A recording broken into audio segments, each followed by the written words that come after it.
This video explores some of the key moments in the Buddha's teachings where he chose not to answer metaphysical questions and the reasons behind his silence.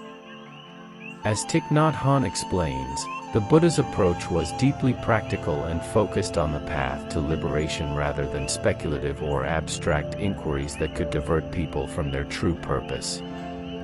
The Buddha often refrained from answering metaphysical questions because he saw them as distractions from the main goal of understanding the nature of suffering and the path to its cessation.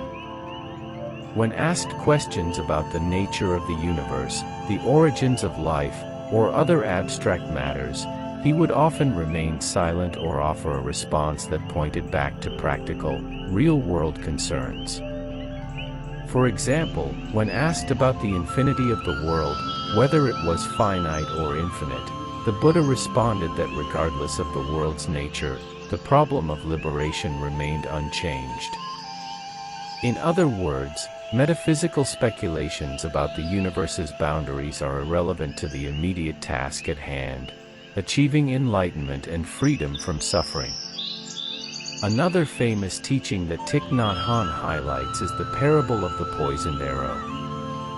The Buddha explained that if a person is struck by a poisoned arrow and immediately refuses treatment until they can answer questions about the arrow's origin, the shooter's identity, and other irrelevant details, the person risks dying before ever addressing the real problem, the poison in their body. The lesson here is that focusing on unnecessary questions, metaphysical or otherwise, can prevent us from dealing with the urgent issues in our lives, such as the nature of our suffering and the path to its end. The Buddha's refusal to engage in metaphysical speculation is not about denying the value of understanding the universe, but about emphasizing the urgency of focusing on what is directly relevant to our liberation. His teachings encourage us to use our limited time and energy wisely, prioritizing the practical effort of transforming our minds, freeing ourselves from suffering, and cultivating wisdom, ethical conduct, and mental discipline.